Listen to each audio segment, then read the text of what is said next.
You do know she was so stressed she was pulling her own hair out. Yeah. Yes. Right? Yes. You do know at 5 she's trying to jump out of a window. You do know that this child Yes. has had extreme stress in her life because of the choices that you've made. Yes, absolutely. Okay, so you reap what you sow. Yep. You did it, now she's doing it, Exactly. and we are in real danger of this unborn child being born addicted. Yeah, we in fact got a notice of fine this morning from the hotel that we do business with. They're fining us $250 because of marijuana use in the room, because they've got to go in and redo the room. They've got to get all of that smell out of there and stuff because these girls are in there smoking dope. Now, Kristin's other daughter, 20-year-old Sadie, also admits to using crack and heroin, even with her sister, Sara. Now, look, I'm no lawyer and I'm not in law enforcement, but I think when you recklessly endanger a child, that could well be criminal, and Sadie could well be an accomplice in that regard. We'll get to that later. Sadie says her boyfriend Keith has resorted to extreme control tactics to stop Sadie from using drugs.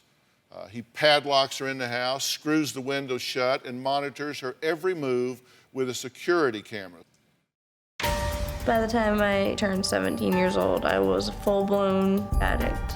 There was so much going on with Sara. When Sadie started using drugs, I couldn't see it. My drug addiction progressed from pain pills to heroin to cocaine to crack. 6 months ago, I started dating Keith.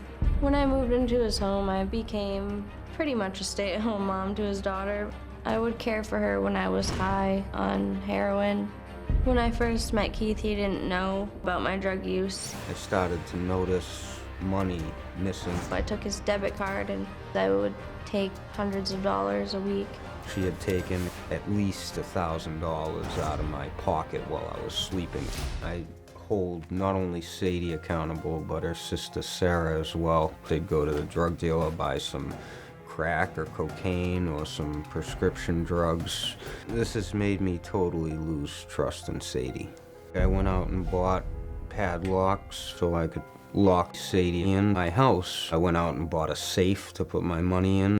I would lock the padlocks and I'd head to work. I put these precautions in place to make sure she wouldn't buy any more drugs.